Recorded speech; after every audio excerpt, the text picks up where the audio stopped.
હું છું પ્રકાશ. તમામ મિત્રોનું મારી યુટ્યુબ ચેનલ પોઝિટિવ પ્રકાશમાં સ્વાગત કરું છું. અને મિત્રો, એક રિક્વેસ્ટ સાથે વિનંતી કરું છું કે હું જે સમાજ ઉપયોગી, લોક ઉપયોગી અને માહિતીસભર જે વિડીયો અપલોડ કરું છું એની તમને નોટિફિકેશન અને માહિતી મળે તે માટે લાઈક અને સબસ્ક્રાઇબ કરવા વિનંતી. મિત્રો, આજે એક સરસ મજાનો ટોપિક લઈને તમારી સમક્ષ આવ્યો છું. એમાં મારી નવી શરૂઆત છે.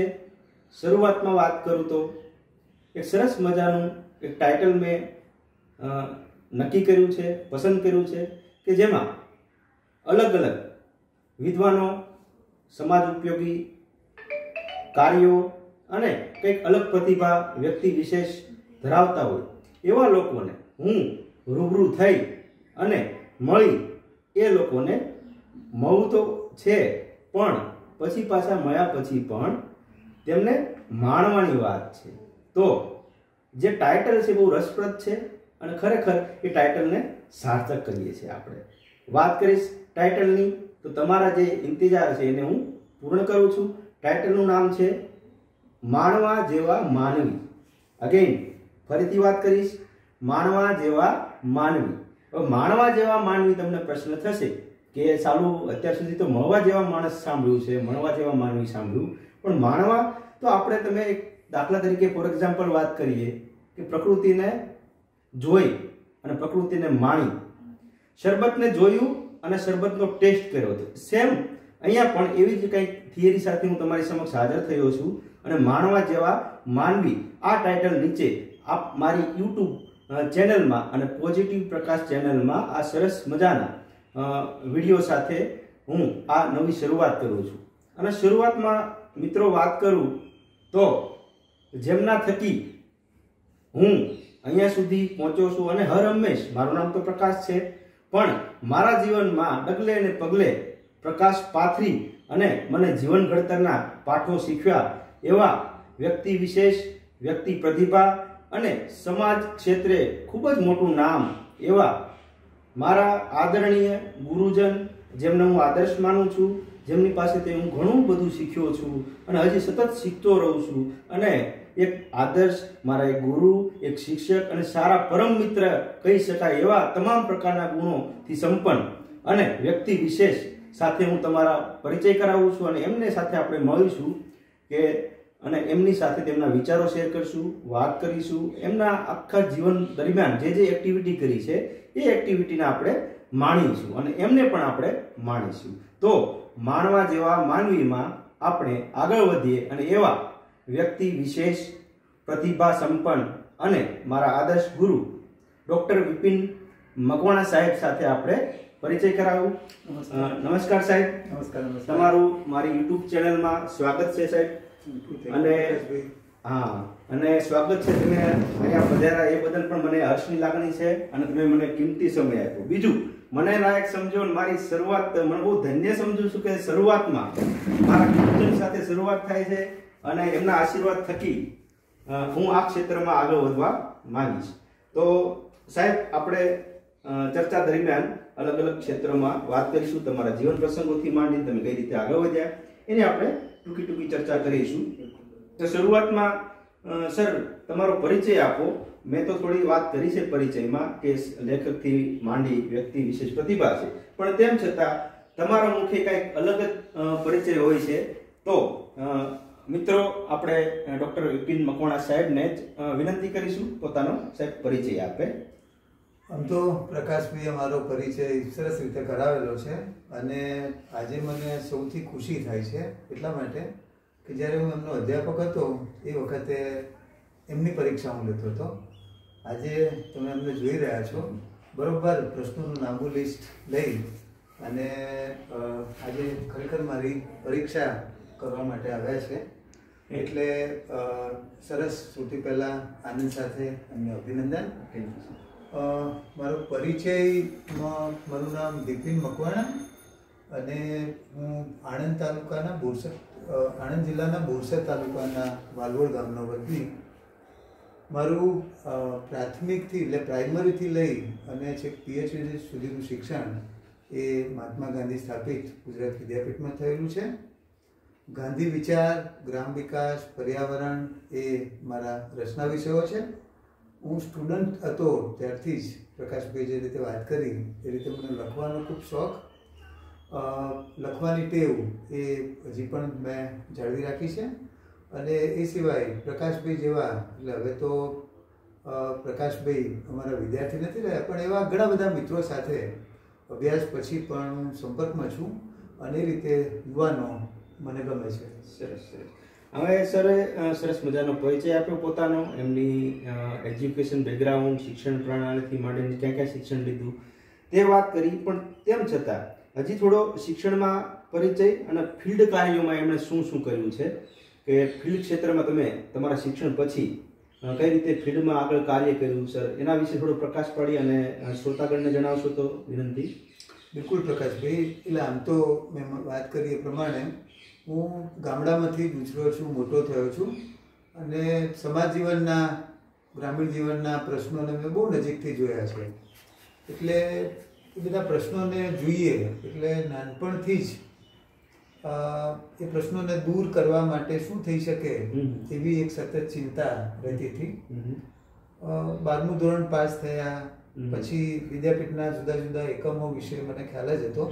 એટલે પછી કોલેજ માટે હું ગુજરાત વિદ્યાપીઠ સંચાલિત સાદરા કેન્દ્રમાં ગયો અને ત્યાંથી જે છે એ હું જેના માટે કામ કરવા માંગતો હતો એવો કોર્સ એ ગુજરાત વિદ્યાપીઠમાં 1970 ચાલે છે, MSW કોર્સ. એટલે કોલેજ પૂરી કર્યા પછી તરત જ એ 1997માં ગુજરાત વિદ્યાપીઠમાં સમાજ કાર્યનું શિક્ષણ લેવા માટે આવ્યો. અને એના પછી જે છે મને સરકારમાંથી માંડીને બીજી ઘણી બધી જગ્યાઓ પર સારી, એટલે એ વખતે હું મારી કોલેજમાં ફર્સ્ટ ક્લાસ ફર્સ્ટ સાથે ઉત્તીર્ણ થયો. સરકારમાં પણ મને સારી તક મળતી હતી. પણ તમે પ્રકાશભાઈ જે વાત કરી એ પ્રમાણે મને ગ્રામીણ જીવનના પ્રશ્નો સમજી અને એના ઉકેલમાં રસ હતો. એટલે ભણ્યા પછી તરત જ એ કામગીરી કરવા માટે મેં ગ્રામીણ ક્ષેત્રનું પસંદ કર્યું. 100%. તો સર તમે જે વાત કરી ગ્રામીણ ક્ષેત્રે તમે કામ કર્યું અને સરસ ઓપોર્ચ્યુનિટી તક તમને મળતી હતી સરકારી વિભાગોમાં, તેમ છતાં તમારી રસ અને રુચિ પ્રમાણે તમે આ ક્ષેત્ર પસંદ કર્યું. પછી એ ક્ષેત્રમાં તમે જે કાર્ય કર્યા અત્યાર સુધી, જે તમારા શિક્ષણ ક્ષેત્રથી માંડીને પછી આ ફિલ્ડ ક્ષેત્ર દરમિયાન, તો એમાં ગ્રામ્ય લેવલે સર કામ કર્યું તો કંઈક મુશ્કેલી, ચેલેન્જ થોડીક વાત કરશો તો શ્રોતાગણોને વધારે ખ્યાલ આવશે. એટલે સમાજ કાર્યના ફિલ્ડ સાથે સંકળાયેલા ઘણા મિત્રોને ખબર છે કે વાત કરવી અને વાસ્તવિક પરિસ્થિતિ નો તાગ મેળવવો એ બંને જુદી પરિસ્થિતિ વસ્તુ છે. એટલે એ દ્રષ્ટિએ તમારે ગ્રામ્ય જીવનના અથવા કોઈ પણ સમાજના પ્રશ્નોને નજીકથી જોવા હોય, જાણવા હોય તો એના માટે અસરગ્રસ્ત લોકોને મળવું પડે. બરાબર છે. એટલે જે રીતે અમે સોશિયલ વર્કમાં સ્ટુડન્ટ્સને ભણાવીએ છીએ, બરાબર, કે જે રીતે વિજ્ઞાનનો વિદ્યાર્થી ક્લાસમાં ભણે અને પછી પ્રેક્ટિકલ માટે લેબમાં જાય, એવું સમાજ કાર્યના વિદ્યાર્થીનું પણ છે કે ક્લાસરૂમમાં કેસ વર્ક, ગ્રુપ વર્ક કે કમ્યુનિટી વર્ક વિશેની વાત સાંભળી અને એ વર્ગના શું પ્રશ્નો છે, બરાબર છે, એના વિશેની જાણકારી મેળવવા માટે એ ફિલ્ડમાં જવું પડે. એટલે હવે ફિલ્ડનું નામ આવે એટલે ઘણા બધા લોકો એ ફિલ્ડથી એ ભાગતા હોય છે. બરાબર. કારણ કે એમાં એ કામ કરવા માટે ચોક્કસ પ્રકારની સ્કિલ જોઈએ, આવડત જોઈએ. બરાબર. હા, એટલે ઘણા બધા કામો એ ચેલેન્જ વાળા હોય. એટલે પણ એમાં તમારી પાસે એઝ એ કાર્યકર તરીકે જે સ્કિલ હોય, આવડત હોય તો પછી તમને એ રીતે કામ કરવામાં કોઈ મુશ્કેલી નથી. બરાબર. તો સાહેબશ્રીએ જે વાત કરી કે પ્રેક્ટિકલ પ્લસ થિયરિકલ, જે આખો સમાજ કાર્યની જે વાત કરી, તો અત્યારે એવું બનતું હોય છે કે થિયોરિટિકલ નોલેજ તો બધા પાસે હોય, પણ જ્યારે એ થિયોરિટિકલ નોલેજને પ્રેક્ટિકલમાં જ્યારે ઇમ્પ્લિમેન્ટ કરવાનું થતું હોય ત્યારે સરસ આપણે જાણીએ છીએ કે મારી એક વાત હોય છે કે AC room with AC room. AC રૂમમાં છે ને પ્લાનિંગ બહુ મસ્ત થાય, પણ જ્યારે પરસીવીના ટીપા સાથે જ્યારે ઇમ્પ્લિમેન્ટ કરવા જઈએ ને ત્યારે પ્લાનિંગ બગડતું હોય છે. પછી જ્યારે એ પ્લાનિંગને વ્યવસ્થિત કરે એક સાચું સમાજ કાર્ય તરીકે આપણે ભોગવતા હોય છે. સર, તમે સરસ પ્રકાશ પાડ્યો. આપણે આગળ વાત કરીએ તો તમે જ્યારે ફિલ્ડ ક્ષેત્રમાં મેં સાંભળ્યું છે, પછી તમે અધ્યાપન ક્ષેત્રમાં આગળ વધ્યા છો, તો અધ્યાપન ક્ષેત્રમાં જે તમારી કારકિર્દી રહી અને કારકિર્દી દરમિયાન તમારા જે અનુભવો અને વિચારો અધ્યાપન ક્ષેત્રમાં તમારા કેવા રહ્યા છે એના વિશે થોડીક વાત કરશો. એટલે 97માં મારું સમાજ કાર્યનું શિક્ષણ એટલે ભણવાનું પૂરું થયું અને પછી 10 વર્ષ સુધી એ ગ્રામીણ જીવનના અલગ અલગ પ્રશ્નો પર મેં કામગીરી કરી. મારે શિક્ષણ ક્ષેત્રે કામ કરવું એવું પહેલેથી નક્કી હતું, કારણ કે દરેક વ્યક્તિ જ્યારે પેલું એની અમુક ઉંમર કે સમય થાય તેનું વિઝન ક્લિયર હોય. એટલે મારું પણ બહુ નક્કી હતું કે મારે એજ્યુકેશનના ક્ષેત્રે કામ કરવું. પણ એજ્યુકેશનના ક્ષેત્રે કામ કરવા માટે, સોશિયલ વર્કના સ્ટુડન્ટ્સને ભણાવવા માટે પહેલા તમારે બરોબર એ પરિસ્થિતિનો તાગ મેળવવો પડે, ફિલ્ડના લેવલે કામ કરવું પડે. એટલે મારું ભણવાનું પૂરું થયા પછી મેં એક દશકો બરોબર 97 થી લઈ અને 2007 સુધી ગુજરાતના અંતરિયાળ આદિવાસી વિસ્તારથી માંડી અને ગુજરાતના એવા ઘણા બધા ગામો છે કે જ્યાં હું પ્રત્યેક રીતે ગયો નહીં. સરસ. એટલે એ રીતે જે છે 10 વર્ષ સુધી એ ફિલ્ડના લેવલે કામ કરી. કારણ કે સ્ટુડન્ટ્સને સમાજ કાર્યનું જો તમારે શિક્ષણ આપવું હોય તો પ્રેક્ટિકલ થિયરીમાં એટલે પુસ્તકોમાંથી તો બધું મળી રહેશે, પણ જે છે કે વાસ્તવિક રીતે તમારે સમાજ કાર્યને જો ભણાવવું હોય તો ફિલ્ડ લેવલના અનુભવ જોઈએ. એટલે 10 વર્ષ સુધી એ ફિલ્ડ લેવલના અનુભવો પ્રાપ્ત કર્યા પછી 2007થી હું ભાવનગર યુનિવર્સિટી સંચાલિત PG centre of social work department ગઢડામાં કોઓર્ડિનેટર અને અધ્યાપક તરીકે મેં કામગીરી કરવાની શરૂઆત કરી. ત્યાં કામગીરી કરવામાં મને ખૂબ મજા આવી, કારણ કે ત્યાં આખા ગુજરાતમાંથી એ મોટી સંખ્યામાં વિદ્યાર્થીઓ આવે અને 2007માં અત્યારે તો લગભગ 95-97 જેટલી કોલેજો ગુજરાતમાં સમાજ કાર્યનું શિક્ષણ આપે છે. પણ પ્રકાશભાઈ, એ વખતે બહુ ઘણી ગાંઠી સંખ્યા, આંગળીના વેઢે ગણી શકાય એટલી કોલેજો હતી.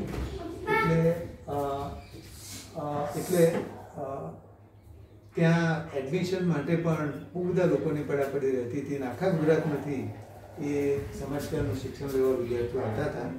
અને ત્યાં પણ મેં બરોબર 7 વર્ષ સુધી કામ કર્યું.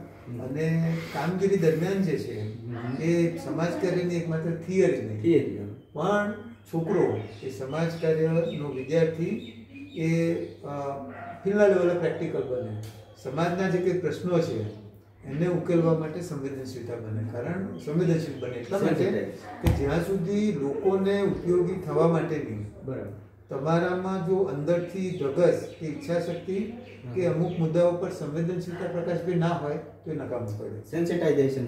એટલે સમાજ કાર્યના શિક્ષણમાં એ વસ્તુ બહુ જરૂરી છે. બરાબર છે. અને એ કામગીરી મેં ગઢડામાં જે કામગીરી કરી છોકરાઓ સાથે, એમાં ભલે ઓછા વિદ્યાર્થીઓ પણ જે છે એ એના થિયરી સાથે એ ખાસ કરીને પ્રત્યક્ષ જ્ઞાનમાં એ સમાજ જીવનના પાયાના પ્રશ્નો પ્રત્યે વિદ્યાર્થી કેમ સંવેદનશીલ એના માટે બિલકુલ. તો સાહેબે જે વાત કરી, બીજી મિત્રો હું એક વાત જણાવીશ કે જે સરે વાત કરી કે ભાઈ જેસી કુમાર અપ્પા ભાવનગર સંચાલિત, તો મારું પણ આવું ભાગ્ય છે કે સરની નીચે ત્યાં જ હું પણ મેં અધ્યાપન કાર્ય અને માસ્ટર ઓફ સોશિયલ વર્કની પદવી પ્રાપ્ત કરી. અને સાહેબે જે વાત કરી એમાંથી એક સંદેશો પણ લઈ શકાય કે ભાઈ મારે જે લોકોને એજ્યુકેશન શિક્ષણ આપવાનું છે તો એના માટે પ્રત્યક્ષ મેં પણ અનુભવ કરવા જરૂરી છે. જેમ વાત કરી સાહેબે કે ભાઈ પુસ્તકમાં તો બધું મળી રહેતું હોય છે, પણ અત્યારે ક્રેઝ છે, એવી જ રીતે હું પણ એક મારી કંઈક થિયરી વાત કરું. ભાઈ તમને 100% તમારે ક્યાંક જવું હશે તો તમે આંગળીના ટેરવે છે, મોબાઈલ છે, અત્યારે આખી દુનિયા આપણા ખીચામાં છીએ.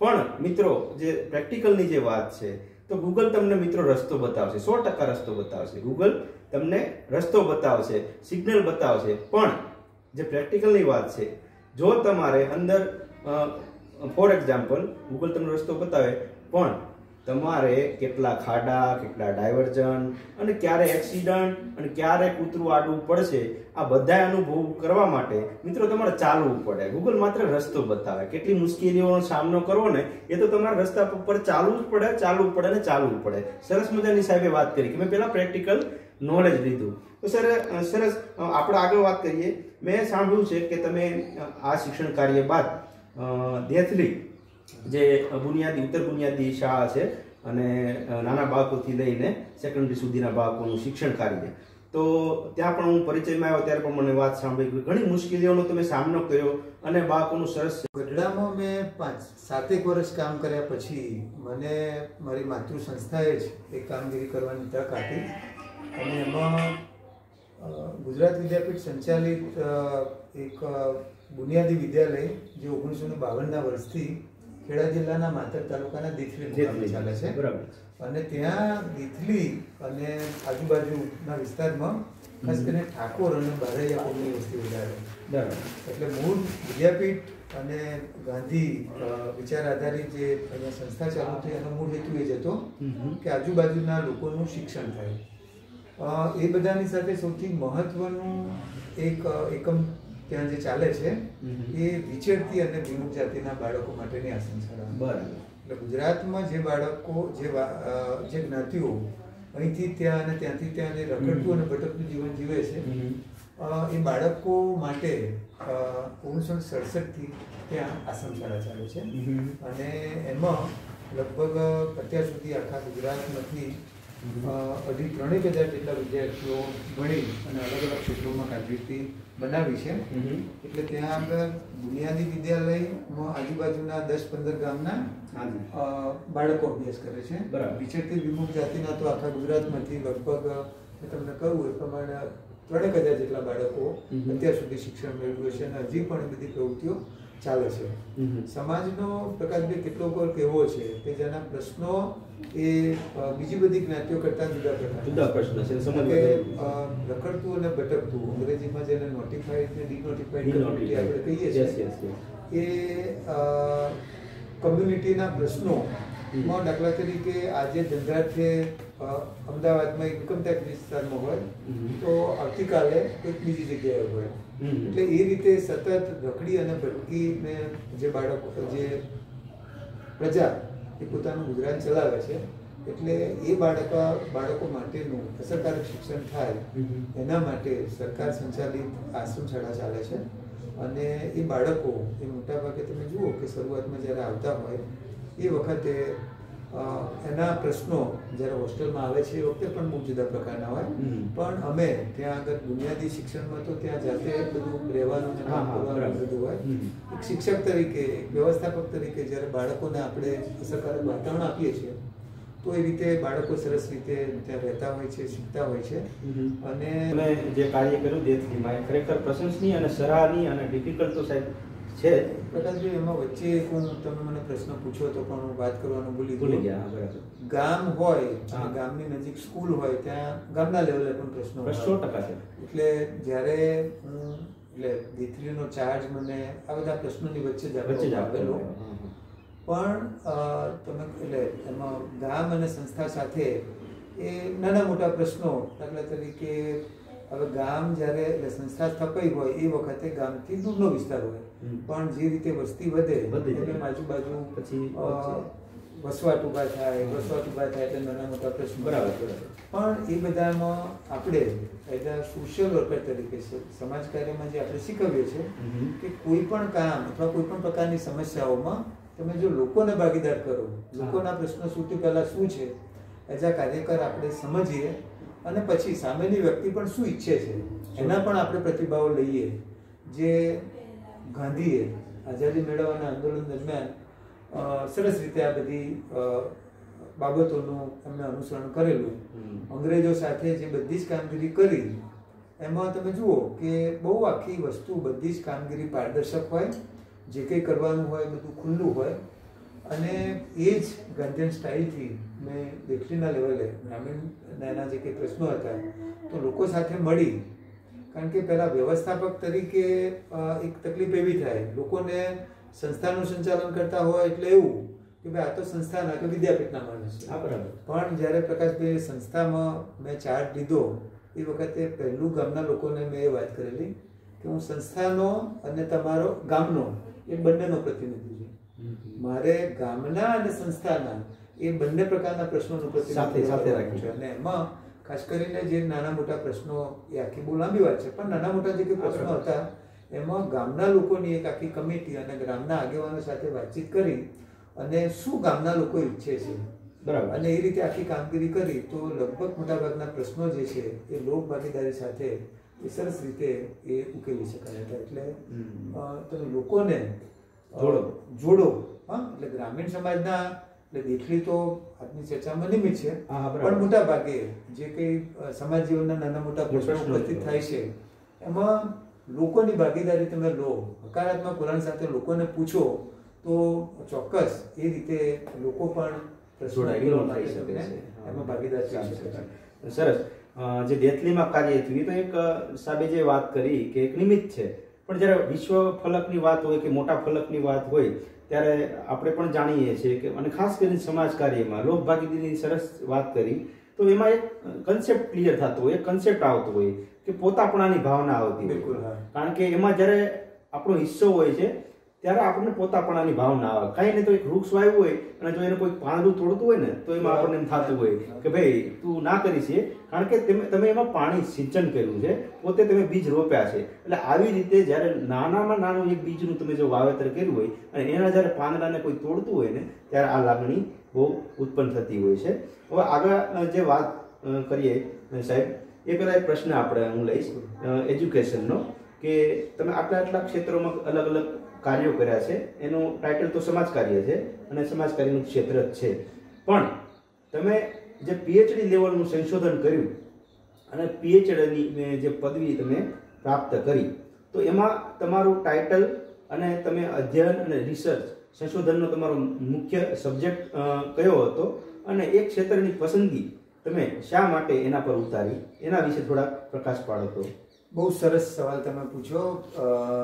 આમ તો એજ્યુકેશનમાં હોઈએ એટલે પછી એનું છેલ્લામાં છેલ્લું જે કહી શકાય એ ડૉક્ટર ઓફ ફિલોસોફી. બરાબર છે. એનો તમે અભ્યાસ કરો એટલે લગભગ એમાં રિસર્ચથી માંડી અને શિક્ષણને લગતી ફિલોસોફી તમારામાં ડેવલપ થાય એઝ અ ટીચર, અધ્યાપક. એટલે એના માટે મેં વિષય, એટલે આમ તો 2007માં મેં પીએચડીનો મારું ભણવાનું ચાલુ કરેલું અને એ વખતે તમને ખબર હોય તો ગુજરાતમાં સ્પેશિયલ ઇકોનોમિક ઝોન, ગુજરાત અને ટૂંકમાં SEZ છે. એટલે એ આખો કન્સેપ્ટ જે છે અને એમાં ગુજરાતમાં બહુ જ મોટા પાયે એ ખેતીની જમીનો એ ઉદ્યોગ માટે સંપાદિત થતી હતી. હવે ગુજરાત એ આખા દેશમાં એ બહુ પ્રગતિશીલ રાજ્ય છે, પણ એમાં આ મોટા ભાગની જમીનો જ્યારે, એટલે હજારો એકર જમીન આ સ્પેશિયલ ઉદ્યોગોની સ્થાપના માટે વપરાય અને એમાં મોટા ભાગે તમે જુઓ પ્રકાશભાઈ કે જમીનોનું સંપાદન લોક ભાગીદારીથી થાય તો સારું, પણ પબ્લિક ઇન્ટરેસ્ટના નામે બહુ જ મોટા પાયે જમીનોનું હસ્તાંતરણ અને એમાં લોકોની ઈચ્છા શક્તિ વિરુદ્ધ ફરજ પાડવામાં આવે. એકાએક સરકાર એ લેન્ડ એક્વિઝિશન એક્ટ 1894ના વર્ષના જૂના કાયદા પ્રમાણે એ જાહેરનામું બહાર પાડે અને પછી એ જમીનો જ્યાં સારામાં સારો પાક થતો હોય, 3 સિઝન એ સારામાં સારી ખેતી થતી હોય, એ જમીનો એ ઉદ્યોગોની સ્થાપના માટે લેવાતી હતી. એટલે મારા અભ્યાસનું ટાઇટલ જ એ હતું કે ગુજરાતમાં સેજમાં જમીન સંપાદન થયેલા ખેડૂતોની આર્થિક અને સામાજિક સ્થિતિ. સરસ અધ્યયન અને કાર્ય કર્યું અને જમીનની વાત કરીએ અને એમાં જ આપણે આગળ વધીએ તો હમણાં જ જે સોઇલ ડેમાં એમાં મેં લેખ વાંચ્યો હતો અને જે તુષારભાઈ પંચોલી, હું સાચો હોય તો તુષારભાઈ પંચોલી સાથે વેબિનાર ટોક તમે આખો ટોક કર્યો અને જમીન, ફળદ્રુપ જમીન વિશ્વ માટે દિવસ ગુજરાતીમાં વાત કરીએ, વર્લ્ડ સોઇલ ડે, તો એમાં અલગ અત્યારે જમીન તમે જે સેજની વાત કરી એની સાથે જ આ લિંકેજીસ છે. બાયોડાયવર્સિટીની વાત, જૈવિક વિવિધતાની વાત, કારણ કે અત્યારે સમુદ્રની ખારાશ આગળ વધતી જાય, અલગ અલગ વૃક્ષોનું નિકંદન, પછી આખી જૈવિક વિવિધતાની કીડી મકોડાથી માંડી નાની મોટી જે આખી સાયકલ તૂટતી જાય છે અને આ સાયકલ તૂટવાના કારણે જે અત્યારે માણસ ડગલે ને પગલે જે સમસ્યાઓનો સામનો કરી રહ્યા છે એ ક્યાંક ને ક્યાંક માણસ જવાબદાર છે. તો એમાં બહુ ટૂંકમાં તમે જે ટોક દરમિયાન વેબિનાર દરમિયાન તુષારભાઈ પંચોલી સાથે જે ડિસ્કસ થઈ એનો થોડોક સારાંશ જણાવો. સરસ. પ્રકાશભાઈએ જે વાત કરી એ પ્રમાણે 5મી ડિસેમ્બર એ સંયુક્ત રાષ્ટ્ર સંઘ દ્વારા વિશ્વ માટી દિવસ તરીકે આપણે ઉજવીએ છીએ. મૂળ હેતુ કે આ ઔદ્યોગિકરણના લીધે માટી એ આજકાલ ખતમ થઈ રહી છે, એટલે એના વિશે પેલું જાગૃતિ થાય લોકોની અને લોકો માટી બચાવના અભિયાનમાં જોડાય એ એના પાછળનો મૂળ હેતુ. 2013થી સંયુક્ત રાષ્ટ્ર સંઘે આ 5મી ડિસેમ્બરને વિશ્વ માટી દિવસ તરીકે ઉજવવાનું કરેલું છે. એટલે આ કોરોનાની મહામારી દરમિયાન એ લોકોને રૂબરૂ તો ના મળી શકાય, બરાબર, પણ જે છે એ આ ઓનલાઈન અથવા મોબાઈલ કે અલગ અલગ જે કંઈ આખી ટેકનોલોજીના માધ્યમથી લોકો સાથે આપણે એક સંવાદ કરી શકીએ. એટલે એવા હેતુથી જે કામ અત્યારે તમે કરી રહ્યા છો એ કામ એ વિશ્વ માટી દિવસ નિમિત્તે પર્યાવરણ વિકાસ કેન્દ્રના તુષારભાઈ પંચોલી એ મૂળ એન્વાયરમેન્ટ એન્જિનિયર છે. એટલે એની આખી પ્રક્રિયામાં એટલી હદે બધી હરણફાળ પડી છે કે એકમાત્ર એણે પોતાનો જ સ્વાર્થ સાધ્યો છે. મૂળ જે છે માટીને જીવિત રાખો અને જૈવિક વિવિધતાનું જતન કરો એ થીમ પર સરસ એ આખો દિવસ હતો.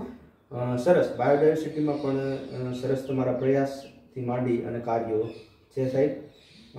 બીજી વાત કરીએ આગળ તો બાળકોનું જતન એ જે આખું પુસ્તક છે સંપાદન કરેલા પત્રોથી અને લેખો એમાં અલગ અલગ તમારી જેવા વિદ્વાનોના તે લેખ અને પત્રોનું સંપાદન છે. એ પુસ્તક મેં વાંચ્યું અને એમાં તમારા જે 2 લેખ છપાયા છે.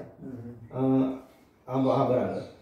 મિત્રો, બાળકોનું જતન આ જે પુસ્તક છે એમાં ડૉક્ટર વિપિન મકવાણા સાહેબ શ્રીના 2 અસરકારક અને આજની કરંટ સિનારીઓ, સ્થિતિ, પરિસ્થિતિ અને મુશ્કેલીઓને વાચા આપવાનો પ્રયાસ કર્યો છે.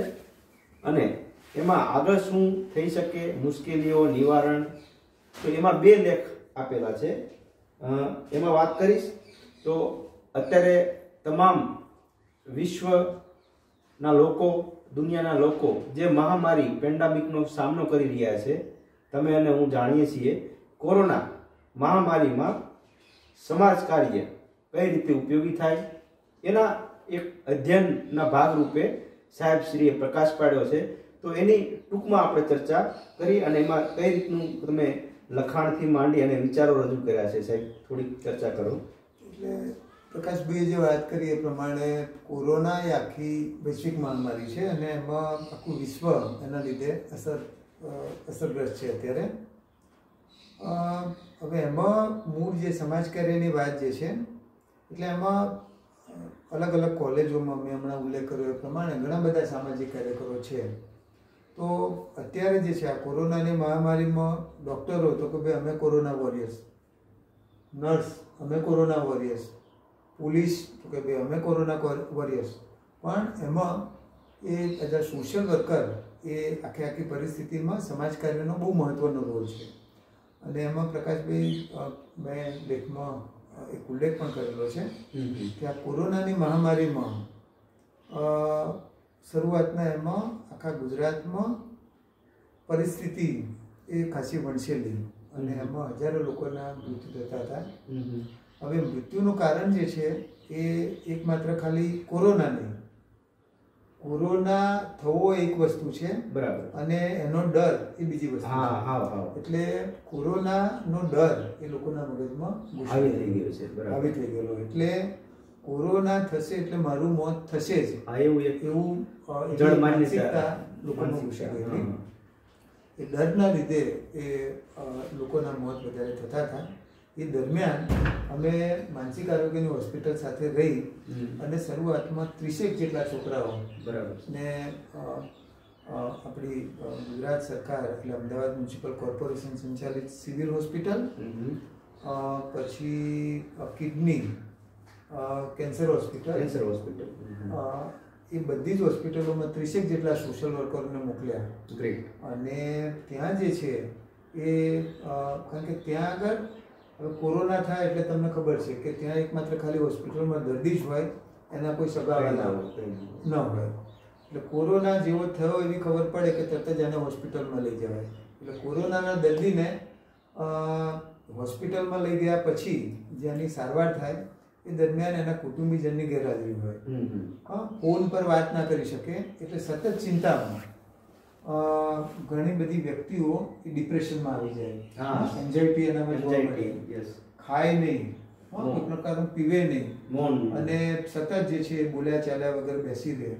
અને આનું પ્રમાણ જ્યારે વધે તો એને લઈને ઘણા બધા લોકોના મોત પણ થતા હતા. એટલે એવી પરિસ્થિતિમાં અમે આ 30 જેટલા કાઉન્સિલર મિત્રોને સિવિલ અને આ ત્રણેય હોસ્પિટલમાં મોકલી અને એનું કામ વાતચીત સંવાદ કરવાનો, ડાયલોગ કરવાનો. એટલે કાઉન્સિલરો દર્દીઓ સાથે વાતચીત કરે, પછી એના વાતચીત દરમિયાન એને ખબર પડે કે આને પરિવારની ચિંતા છે તો વિડીયો કોલના માધ્યમથી એના પરિવારજનો સાથે વાતચીત કરાવે. કોઈનો જન્મદિવસ હોય તો જન્મદિવસની પણ ત્યાં ઉજવણી કરે. પછી એ સિવાય કોઈને પુસ્તક વાંચવાનો શોખ હોય તો લગભગ અમે 3 જેટલા પુસ્તકો તો અલગ અલગ વોર્ડમાં જઈ આ લોકોની પાસે દાન પેટે પુસ્તકો મેળવી અને અમે અલગ અલગ પ્રકારના દર્દીઓને આપ્યા. કારણ કે એકલતાના લીધે આ ઘણા બધા વ્યક્તિઓમાં આ ચિંતા અને ડિપ્રેશનનું પ્રમાણ વધારે જોવા મળતું હતું. એટલે લેખમાં પણ મેં એ જ વસ્તુનો ઉલ્લેખ કર્યો છે કે કોરોનાની મહામારીમાં એઝ અ સોશિયલ વર્કર આપણો બહુ જ મહત્વનો રોલ છે, અને એ રોલ આપણે કઈ રીતે અદા કરી શકીએ. અને તમે નહીં માનો કે એ 30 જેટલા કાઉન્સેલરો ત્યાં કામ કરવા માટે ગયા તો એનાથી જે છે એ આપોઆપ જે છે એ મૃત્યુનો દર જે છે એ ઘટ્યો. અને લોકો હસતા હસતા સવારથી સાંજ આપણા સોશિયલ વર્કરો ત્યાં જાય અને આવી અલગ અલગ પ્રકારની પ્રવૃત્તિઓ કરે. તો ઘણા બધા દર્દીઓની માંગ એવી પણ હતી કે તમે રાત્રે પણ આ કાર્ય કરીને મોકલો. અને અમદાવાદમાં પ્રયોગ સફળ રહ્યો. એના પછી સુરતમાં પણ આપણા ગુજરાત વિદ્યાપીઠના MSW થયેલા કાર્યકરોને આપણે ત્યાં પણ મૂક્યા અને ત્યાં જ આ ટેકનિકથી આપણે કામ કર્યું. એટલે એમાં આ લોકોનો ડર ઓછો કરવામાં અને કોઈ પણ વ્યક્તિ સાથે સાયકોલોજી એવું કહે કે તમારા મનમાં ગમે તે પ્રકારની બધી વેદના હોય, ચિંતા હોય, ડર હોય, તમે કોઈકની સાથે વાતચીત કરો, ડાયલોગ કરો, તો એનાથી જે છે એ તમે ખાસા હળવા થઈ જતા હોય છે. આ સિવાય યોગ છે, ધ્યાન છે, એ પણ સારા માધ્યમો છે. એટલે આ બધી જ ટેકનિકોનો ઉપયોગ કરી અને આજે પણ ઘણા બધા આપણા સામાન્ય. તો સાહેબ એવું કહી શકાય કે માત્ર દવા તો છે જ, પણ દર્દી સાથે સંવાદ જરૂરી છે. સંવાદ સાથેનું સોલ્યુશન આપણે આ થિયરી ઉપર જો કાર્ય કરવામાં આવે તો 50% માણસ. પ્રકાશભાઈ તમે સાચું નહીં માનો કે ગુજરાતમાં આ આખો પ્રયોગ જે છે એ કેન્દ્રની પણ જે ટીમ આવી, કોરોનાના કેસીસ વધ્યા ગુજરાતમાં, અને એ વખતે આપને જો ખબર હોય તો કેન્દ્રની ટીમ પણ અહીંયા હોસ્પિટલમાં આવેલી, રાજકોટ છે, સુરત છે, અલગ અલગ જગ્યાઓ પર ગયા. તો એમાં આ કન્સેપ્ટ જે છે બરાબર એની કેન્દ્રની ટીમે પણ નોંધ લીધી અને જે છે એ આખા દેશમાં એ આવી મહામારીની પરિસ્થિતિ દરમિયાન આ પ્રયોગ અખત્યાર થાય એ પ્રકારના પ્રયત્નો મોડલ છે. ટૂંકમાં મોડલ આપણે ગુજરાત વિદ્યાપીઠના જે સોશિયલ વર્કર, સમાજ કાર્યકરો હોય જે પ્રક્રિયા દર્દીઓથી માંડી અને વોરિયર સાથે જે કામગીરી કરી એના આપણે મોડલ રૂપે આપણે જોઈ શકીએ દેશ દુનિયા માટે. અને બીજી વાત એ પણ છે કે એઝ અ સોશિયલ વર્કર એ આખી પરિસ્થિતિમાં સીધા જો કોરોનાના દર્દીઓ સાથે જોડાયા હોય તો એ આ પહેલો કેસ હતો. સરસ. એટલે આખા દેશ અને દુનિયામાં પણ એક સરસ ઉદાહરણ એ આપણે આ મહામારી ખરેખર સરાહનીય કાર્ય છે. તો મિત્રો સાહેબે સરસ મજાની વાત કરી. આપણે સમાજમાં જોતા હોઈએ છીએ કંઈક દુઃખ દર્દ આવે અને આવી વૈશ્વિક મહામારીમાં દવા તો છે જ, દવા તો પૂરી પાડવામાં આવે છે, પણ માણસો ક્યાંક ને ક્યાંક આવું ભૂલતા હોય એવું મને ફીલ થાય છે. દરેક દર્દી, કોઈ પણ રોગના દર્દીને હૂંફ, પ્રેમ અને સંવાદની 100% જરૂર હોય છે. એના મારા પણ અનુભવો સાહેબ સાથે મેં શેર કરેલા છે ને એમાંથી બહાર આવેલા છે. તો આપણે જે ગામડામાં પણ કહેતા હોઈએ છીએ અને શહેરોમાં પણ વાત થતી હોય, ઘણા કહેતા હોય છે કે ભાઈ અડધી રાતે મને કહેજો ને હું આવીશ, અને સામેવાળો માણસ એમ કહે કે ચિંતા ના કરીશ, હું બેઠો છું, સાજા થઈ જશું. 50% દુઃખ માણસનું આ રીતે હળવું થઈ જતું હોય છે. તો સરસ, આપણે જે વાતચીત દરમિયાન સર તમે અલગ અલગ ક્ષેત્રોમાં પ્રકાશ પાડ્યો અને દર્શકોને સરસ માહિતી પૂરી પાડી. સમાજ ક્ષેત્રે કઈ રીતે આગળ વધી શકાય તેમના અનુભવ શેર કર્યા અને એ જે સોશિયલ વર્કર તરીકે કેવી ચેલેન્જીસ, મુશ્કેલીઓનો સામનો કરવો પડે તે બદલ પ્રકાશ પાડ્યો.